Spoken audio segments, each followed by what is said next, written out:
क्या आपने कभी कोई ऐसा गांव देखा है जो बादलों के भी ऊपर हो? ये है नोंगजोंग, मेघालय का एक ऐसा रिमोट विलेज जहां बहुत कम लोग जाते हैं। आज हम निकले हैं मेघालय के इन्हीं रिमोट विलेजेस को एक्सप्लोर करने। ऐसे सीनिक व्यूज़ अपने इंडिया में शायद ही कहीं देखे होंगे।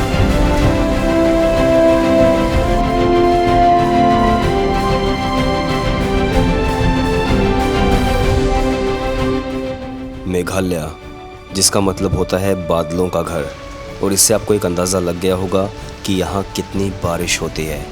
यहाँ के पहाड़, घने जंगल और लगातार होने वाली बारिश मेघालय को मेघालय बनाती है। So welcome to the rain capital of India, Meghalaya.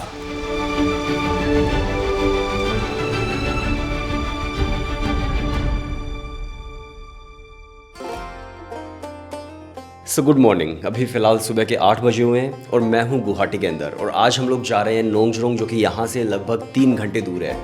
और हम लोग रात में पहुँच गए थे, तो मैंने अभी तक नॉर्थ ईस्ट नहीं देखा है। मैं लाइफ में पहली बार नॉर्थ ईस्ट आया हूँ, तो मुझे नहीं पता कि कैसा लैंडस्केप मुझे देखने को मिलने वाला है। एंड पीछे धीरज ने पैकिंग कर ली है, या फुल ऑन पैकिंग चल रही है। सो चलते हैं मेघालय।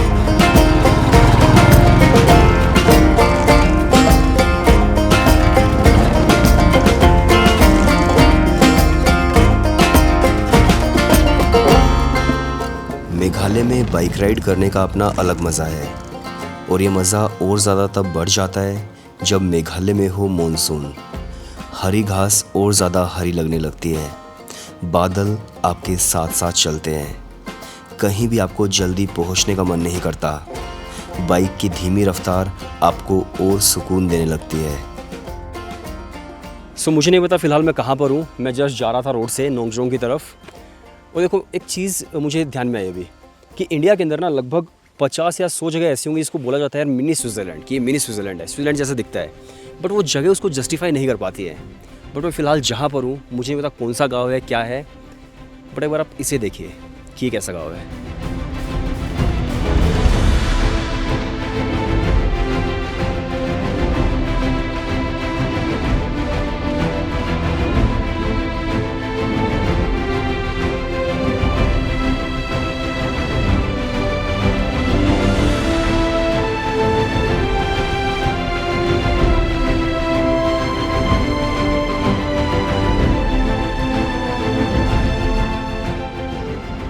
बिल्कुल समझ नहीं आ रहा है अभी मैं क्या बोलूँ, क्योंकि मैंने बहुत ट्रैवल किया है, बट मैं एक चीज़ बोलना चाहता हूँ कि यार इतने सुंदर व्यूज़ जो है ना, वो मैंने आज तक मेरी लाइफ में कभी नहीं देखे हैं, चाहे मैंने कहीं पर भी ट्रैवल किया है।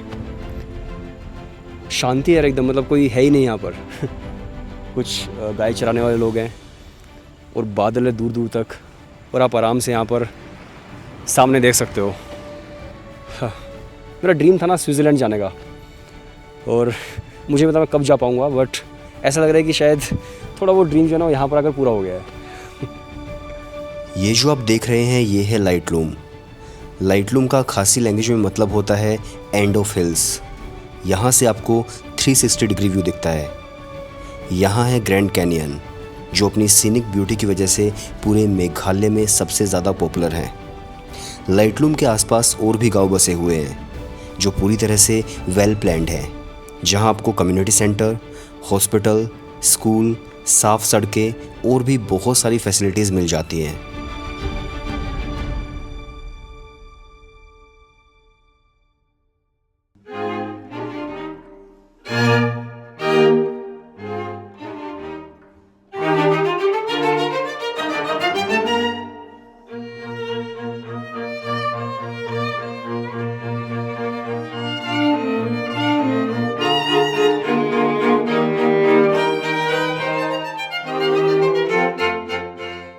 फाइनली मैं पहुंच गया हूं नोंगजोंग।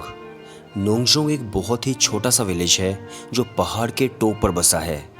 यहाँ लोग अक्सर विंटर्स में आते हैं ताकि वो यहाँ के बादल और यहाँ का सनराइज़ देख सके। पहाड़ के टॉप पर होने की वजह से सारे बादल इस गांव के अंदर से होकर गुजरते हैं, और अगर आप मॉनसून में यहाँ पर आएंगे तो आपको लगेगा कि यहाँ पर कुछ फोगी वेदर है।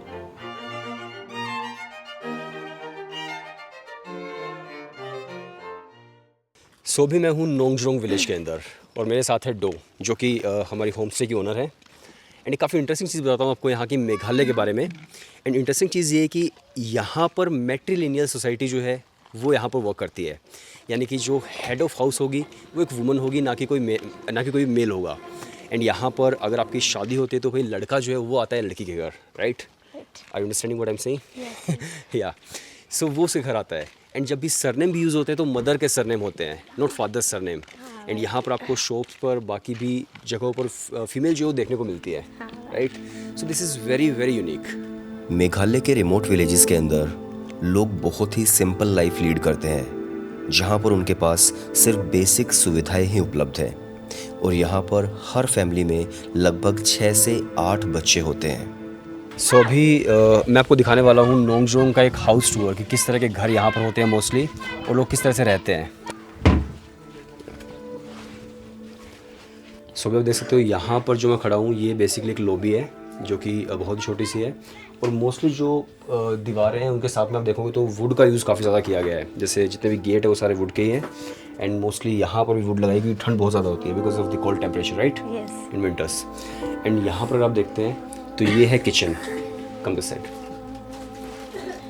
सो दिस इज़ किचन, जहाँ पर पूरा खाना बनता है और बच्चे बैठते हैं। एंड अगर मैं आपको दिखाऊं, हाय, हेलो, हाय, हेलो, हाय। से किचन है। एंड यहाँ पर मोस्टली लोग चूल्हा यूज़ करते हैं। There no cylinders I guess, right? Yeah so यहाँ पर भाई ये इनका बाथरूम भी है। इनका यहाँ पर अपने बर्तन भी साफ़ करते हैं। And she is do. This is the bedroom. Okay, so this is bedroom. Light काफ़ी ज़्यादा डिम है यहाँ पर। So these are very very small rooms, right? It's like 30 years old. And यहाँ पर there is one more other bedroom. And light काफ़ी कम है यहाँ पर। So you can see people are living very simple life here, right? Yes, exactly. So this is our fish. I mean dry fish. We used to eat with rice. It's like a curry for us. We can fry or we can make it as a curry. Vegetarian food के अंदर आपको यहाँ पर सिर्फ चावल देखने को मिलते हैं। लोग यहाँ पर तीनों टाइम सिर्फ चावल खाते हैं। लेकिन अगर आप एक नॉन वेजिटेरियन फ़ैन हैं तो यहाँ पर आपको बहुत कुछ मिलने वाला है। यहाँ पर हंड्रेड्स ऑफ डिशेस जो हैं वो नॉन वेजिटेरियंस के लिए हैं।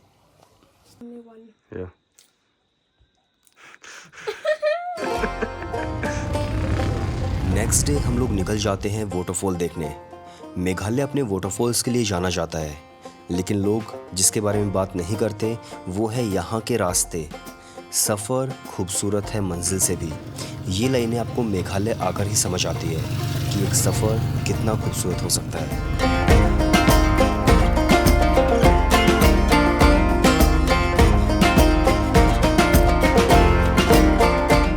रास्ते में मुझे दिखता है एक गांव, और गांव में दिखती है कुछ लोगों की भीड़। मैं वहाँ कुछ देर रुक जाता हूँ। थोड़ा डर लगता है कि अंदर जाना चाहिए या फिर नहीं जाना चाहिए। सो अभी हम लोग यहाँ से जा रहे थे और रास्ते में एक गांव में एक फ़िशिंग कंपटीशन चला हुआ है, तो मुझे लगा कि चलो इसको हम कैप्चर करते हैं, क्योंकि काफ़ी इंटरेस्टिंग चीज़ें हैं जो हम यहाँ पर देख सकते हैं। जो सबसे बड़ी मछली पकड़ेगा उसको इनाम मिलेगा। और माइक से अनाउंसमेंट हो जाती है कि आपकी वीडियो बनाने के लिए हरियाणा से 2 लोग आए हैं।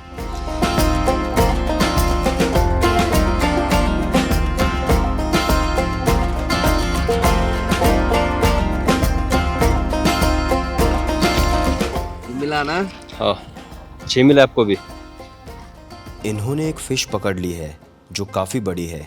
अभी उसे वापस नेट में डाल देंगे और तालाब में लटका देंगे ताकि ये कुछ देर और ज़िंदा रह सके, और जब ये घर जाए तो बिल्कुल ताज़ा इसे पका करके खाएं। लेकिन काउंटर पर काफ़ी बड़ी मछली पकड़ करके लोगों ने लटकाई हुई है, जो इस कंपटीशन को जीतने के हकदार हो सकते हैं। इस कंपटीशन के अंदर फीमेल पार्टिसिपेशन बिल्कुल ज़ीरो है। ये कंपटीशन सिर्फ और सिर्फ गांव के लोगों के एंटरटेनमेंट के लिए है, और ताकि आपसी ब्रदरहुड बना रहे। इस कंपटीशन को जीतने वाले को सिर्फ और सिर्फ 1 या 2 हज़ार रुपये ही मिलते हैं, और साथ ही साथ वो जो भी मछली पकड़ता है वो घर जाकर पका सकता है।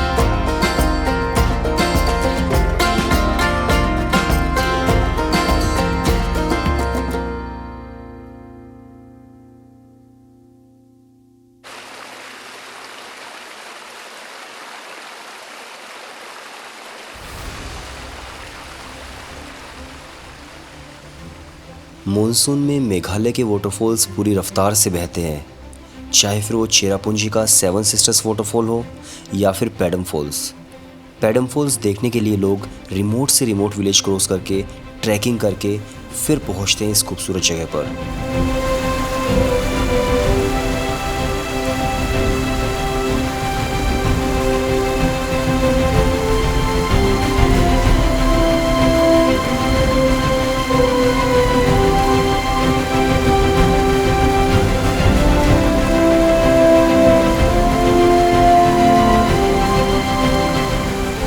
सेवन सिस्टर्स वाटरफॉल का नाम नॉर्थ ईस्ट के 7 स्टेट्स को सिंबलाइज करके रखा गया है और इस वाटरफॉल में 7 अलग अलग स्ट्रीम्स बहती है। चेरापूंजी को वेटेस्ट प्लेस ऑन अर्थ भी कहा गया है। यहाँ हर साल 11,000 से 12,000 mm एवरेज रेनफॉल होता है, जो पूरी दुनिया में सबसे ज़्यादा है। और मॉनसून के टाइम पर यहाँ आपको सुबह से लेकर शाम तक सिर्फ बारिश देखने को मिलती है। ये फुटबॉल की शेप की बिल्डिंग जो आप देख रहे हैं, ये है मीटीरोलॉजिकल सेंटर। ये रेनफॉल की ऑब्जर्वेशन करता है, डेटा कलेक्ट करता है एंड रिपोर्ट्स प्रोवाइड करता है। मॉनसून के टाइम पर बादल इसे भी पूरी तरह से ढक लेते हैं। चेरापूंजी अपने आप में ही बहुत खूबसूरत जगह है। यहाँ पर आपको waterfalls, tracks, sunset point, eco parks and meadows तक यहाँ पर देखने को मिलते हैं। सो इसलिए चेरापूंजी अपने आप में ही बहुत खूबसूरत है।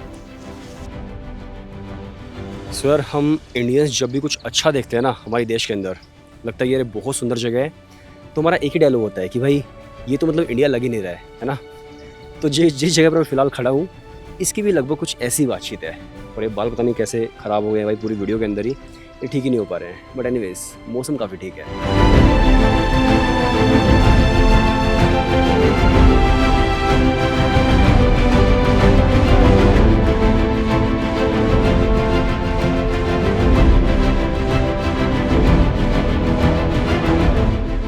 जब आप यहाँ होते हैं तो सिर्फ मौसम नहीं बदलता, बल्कि आप भी थोड़े से बदल जाते हैं। थोड़ी ज़िंदगी आपकी ठहर जाती है, आप नेचर को बहुत करीब पाते हो। और ये जो बारिश है, इससे आपको तकलीफ़ नहीं होती, बल्कि आप इसे एक्सेप्ट कर लेते हो अपनी ज़िंदगी में। और ये बारिश आपको एक थेरेपी की तरह लगती है।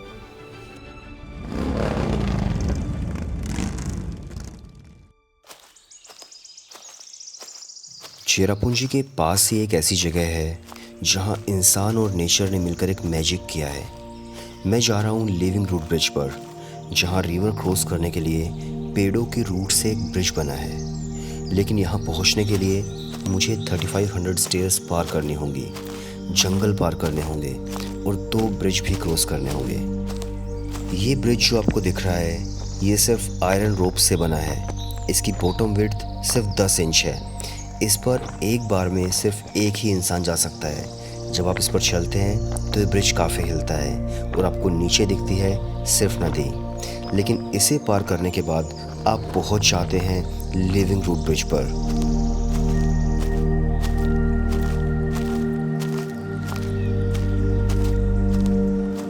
ये ब्रिज नेचर की सहनशीलता और खासी ट्राइब की समझदारी को दिखाता है।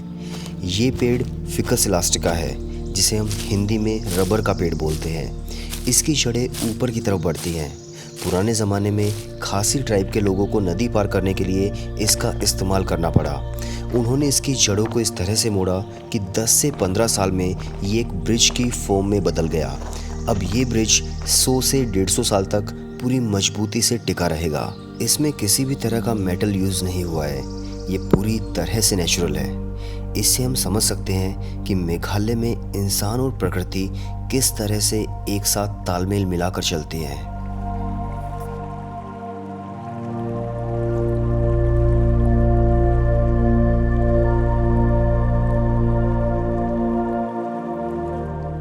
सो मैं जहाँ पर खड़ा हूँ, ये है एशियाज़ क्लीनेस्ट विलेज। आपने बिल्कुल ठीक सुना, एशियाज़ क्लीनेस्ट विलेज, जिसका नाम है मेवलोंग। और ये जो टाइटल है, ये दिया था 2003 में डिस्कवर इंडिया मैगजीन ने। और तब से लेकर अब तक इस गांव के लोग इस गांव को बिल्कुल साफ़ रखते हैं। तो चलिए देखते हैं इस गांव में ऐसी क्या सफाई है। इस गांव में आपको एक छोटे से छोटा प्लास्टिक का टुकड़ा भी सड़क पर नहीं मिलेगा। और ये गांव एशिया का सबसे क्लीन गांव ही नहीं बल्कि शायद सबसे सुंदर गांव भी है।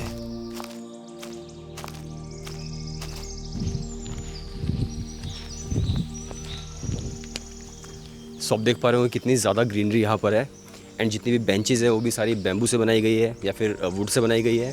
दूसरे यहाँ पर बैम्बू डस्टबिन भी है जो आपको दिखाने वाला हूँ। सो काफ़ी एकदम नेचुरल सी वाइब है इस विलेज की और बहुत प्यारा है, बहुत प्यारा। ऐसा माना जाता है कि इस गांव में 19वीं सेंचुरी में प्लेग फैल गया था। उसके बाद क्रिश्चियन मिशनरीज़ ने और यहाँ के हेल्थ एक्टिविस्ट ने इस गांव के लोगों को समझाया कि क्लीनलीनेस कितनी ज़्यादा ज़रूरी है। देन उसके बाद से लोगों के अंदर साफ़ सफाई को लेकर के एक अलग तरह का उत्साह जागने लगा। ये जो आपको दिख रही हैं ये है इस गांव की असली हीरो जो इस गांव को साफ़ रखने में अपना 100% देती है। हो सकता है आपको अभी सड़क पर कूड़ा ना दिख रहा हो, लेकिन इन्हें दिख रहे हैं छोटे छोटे कूड़े के टुकड़े जो ये साफ़ कर रही हैं।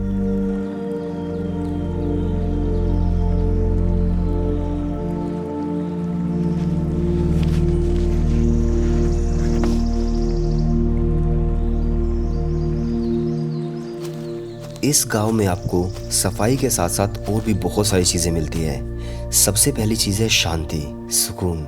जब आप इस गांव के अंदर घूम रहे होते हैं तो आपको फील होता है कि कहीं भी कोई शोर नहीं है। दूसरा, इस गांव के अंदर जानवरों के साथ, पूरे नेचर के साथ एक अलग तरह का कोऑर्डिनेशन है। चाहे फिर वो बिल्ली है या कोई दूसरा जानवर है, वो आसानी से शांति से इस गांव को अपना घर ही समझता है।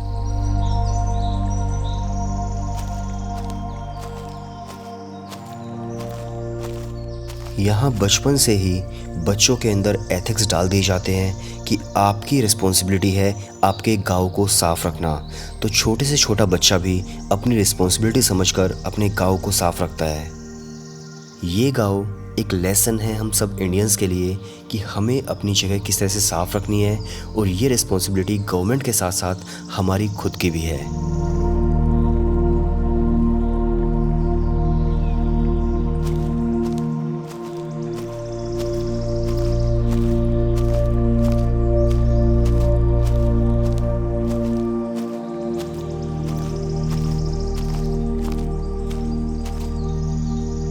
सो ये जो विलेज है पूरा ये नो प्लास्टिक जोन है कि यहाँ पर भी आप कोई भी प्लास्टिक का प्रोडक्ट ऐसे फेंक नहीं सकते हो।